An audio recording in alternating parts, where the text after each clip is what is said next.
Good day. We were talking about how to follow your excitement. Were we talking about that? We were earlier. How yes. odd. We almost never discuss that. I know.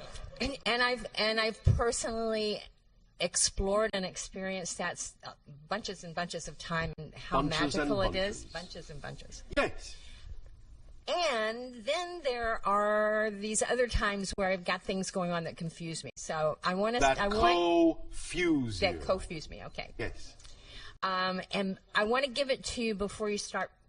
And let me finish giving it to you before you start poking holes in it, okay? Poke, poke, poke. Pokey, pokey. Thank you. Okay.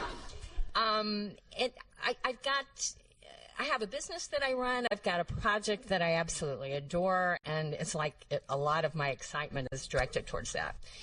However, I am not at a point where I can jump off the cliff and say, I can let go of my business and everything will be hunky-dory. I don't have that belief. So financially, I feel the need to keep going on my business. In my business, I have commitments, I have agreements that I've made with clients that I exchange, and this requires certain efforts on my part and time considerations. And then I have this idea of, I'd really rather be following my excitement right now rather than delivering this commitment or delivering this agreement, which in order to stay in business, I must do. Right? So... If you say so. Okay. Well, yeah, you're going to tell me. Okay. Or maybe.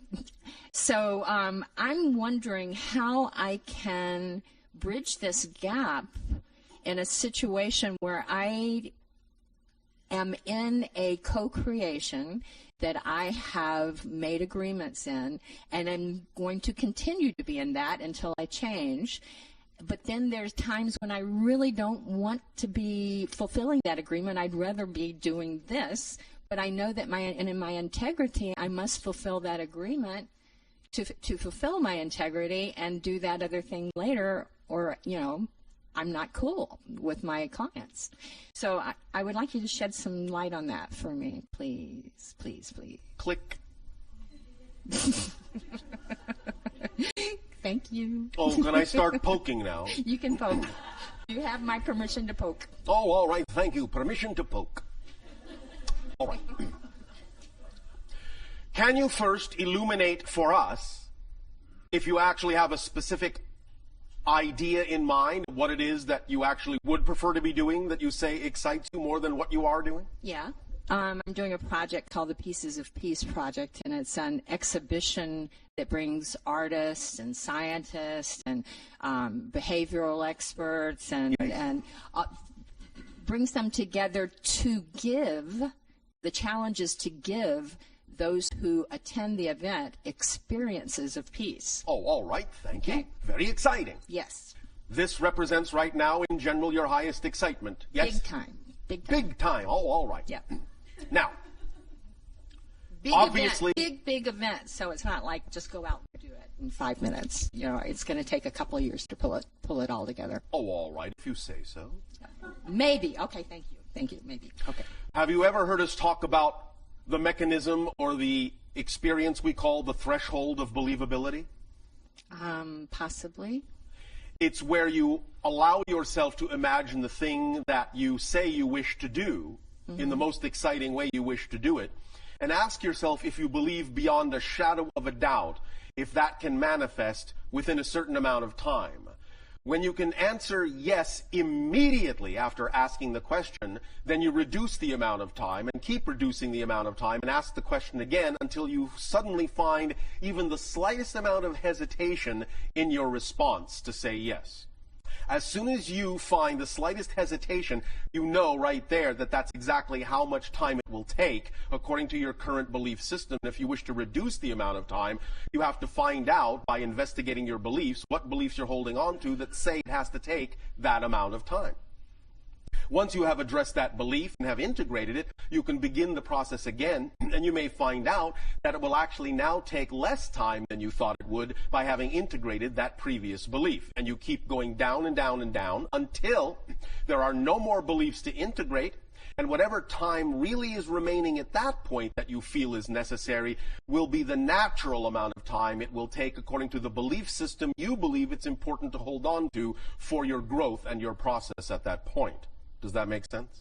In other words, you're saying what I'm comfortable with in the sense and what of works for you, and what is perhaps part and parcel of the theme that you actually need to explore with your current belief system structure. So if you're saying right now, I know beyond a shadow of a doubt that I can manifest this exciting thing absolutely no later than 2 years, yes, no problem at all. But then you ask, I know beyond a shadow of a doubt I can manifest this exciting thing within a year and a half. Yes or no? Well, maybe. As soon as you hesitate, that tells you that that's how long it will take. And so you have to find out what would you have to believe is true in order for it to take that long. And many times you'll actually find that when you investigate the beliefs and integrate them and ask the question again, you'll sail right through that previous timeline and reduce it quite a bit. Because it is only the belief system that determines the timing of these things. Because everything is already instantaneously manifest. But then I only have so many hours of the day to and that's pull why this we huge say, thing and together. that's why we say, when you truly follow your excitement and act on it, you begin to realize that excitement is the driving engine and the organizing principle behind everything. So if you're really acting on your excitement and you act on it to the best of your ability every day, every moment, whatever it is you actually have time to do that day is all you need to do. And whatever you don't have time to do that day by following your excitement, you don't need to do that day. Wait a minute here. Yeah. I've given my word to people. I've accepted money from people. Yes. I have said I will do this for you and thank you for the money. Yes. So if I am going through tomorrow... Are we talking about your excitement now, or are we talking about the thing that you're just doing to bide your time? I'm talking about the thing that I'm doing to make money to support That's me. a different issue. That's not what we were discussing. Okay. What we were talking about was the thing that excites you the most first. We said if you act on your highest excitement, it is an organizing principle, and whatever it is you're capable of doing in the direction of your highest excitement in any given day will be sufficient for that day. Okay, gotcha on that. Okay. In terms of doing other things you have said you will do, that's a different issue if you've laid out timelines in which you said you would do those things and made those kinds of commitments. Right. We're not talking about that. Okay. Now, yes. Nevertheless, the issue still is. If you believe that what it is you are doing, as you say, to support yourself, is what you believe you need to do, because right now you do not believe that the things that excite you can support you, then that's all well and good. And it's up to you to choose whatever it is that seems to be the most exciting thing you can do to support yourself with your belief system, and do it in the most exciting way you can. At least do that. While you are still choosing to do something you say is not fully representative of your excitement, at least do it in the most exciting way you can. Right. Otherwise, don't do it. Do something else. Yeah, see, I was trying to take what you were saying in the earlier part, right? Yes. And then apply it to that situation. And it doesn't really work in that situation of my income producing thing. It does when you apply it appropriately.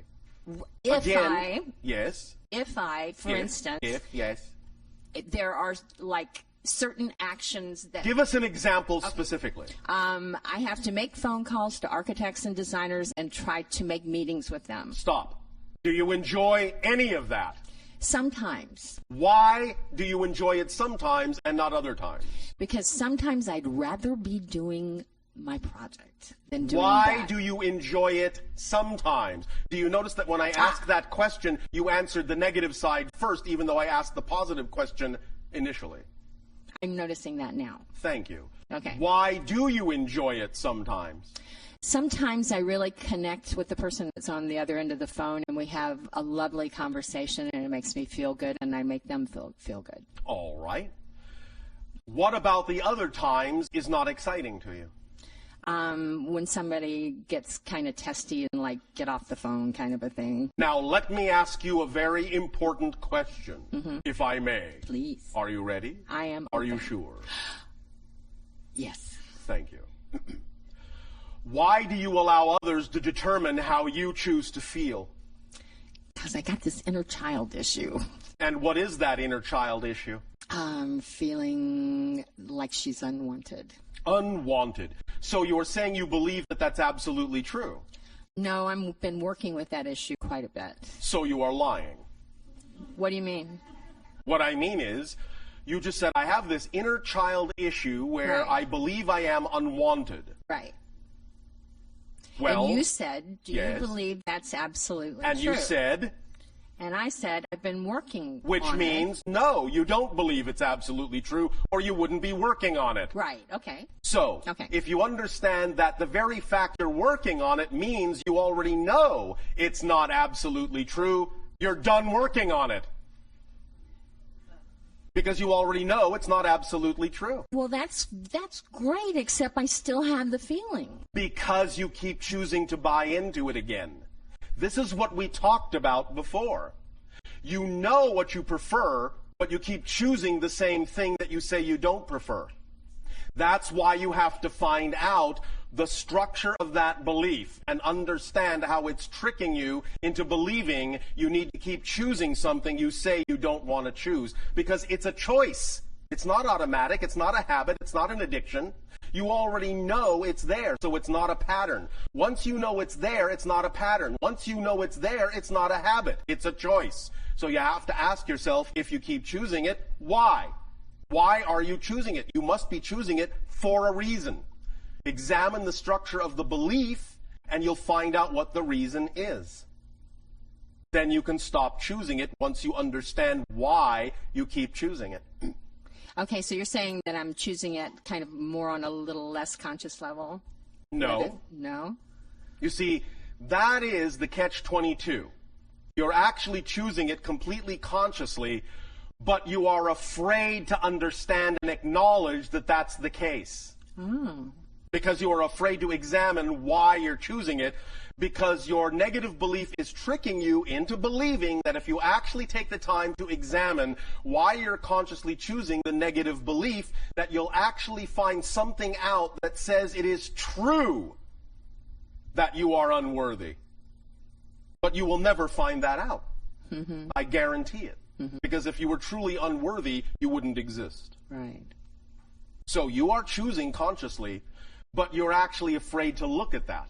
And that's why you are, in a sense, blanking out on it. It's not really an unconscious choice. It's just that you're covering it up. I can feel it as you say that. Yes, I know. feel it in my gut. Yes, I know. So that's why we have given you this permission slip to play with, so that you can expose the structure of that belief that is constantly reinforcing the idea of why you should keep choosing to buy into it. But that's what you're doing, and you're doing it consciously, because you actually don't believe that it can go any other way. Right.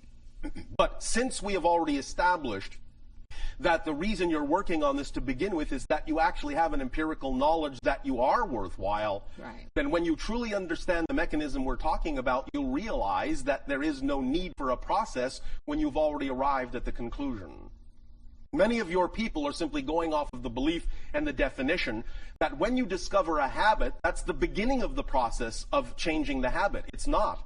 When you discover a habit, you don't have it anymore. That's the end of the process. And if you understand that and define it that way, you will no longer experience any ramifications of that habit. But as long as you hold on to the idea that discovering it wasn't sufficient, that there is still something lacking within your ability to understand and absorb that, then you will continue to create a process for yourself. And that's all well and good, but I'm simply saying you don't have to. So that's up to you. But use the technique that we have discussed today, and you will find that it will help you. All right? Yeah. Yes. Thank you. Yeah. So on back to the question of the working the business thing, and sometimes enjoying it and sometimes Yes. not, and sometimes like really being pissed off because I can't do what I really want to do Yes, because I got to do this. you need to stop being angry with yourself, first of all. The only way you can change what is to accept and own what is as your creation. Right. And stop being angry at yourself for having created it. As long as you are angry at yourself for creating what you have created, you will never, ever, ever transform it because you're not willing to own it. You constantly push it away as if it has nothing to do with you. You cannot change what you do not own. You're right. Yeah, I can Yeah, I see know. that. I mean, I know. Sorry. I know you're right, but I see that. I see that you're right. Thank you. So, Okay. allow yourself to be kinder and nicer to yourself because you deserve it. Right. All right? Mm-hmm. Thank you. Great. Thank you for that.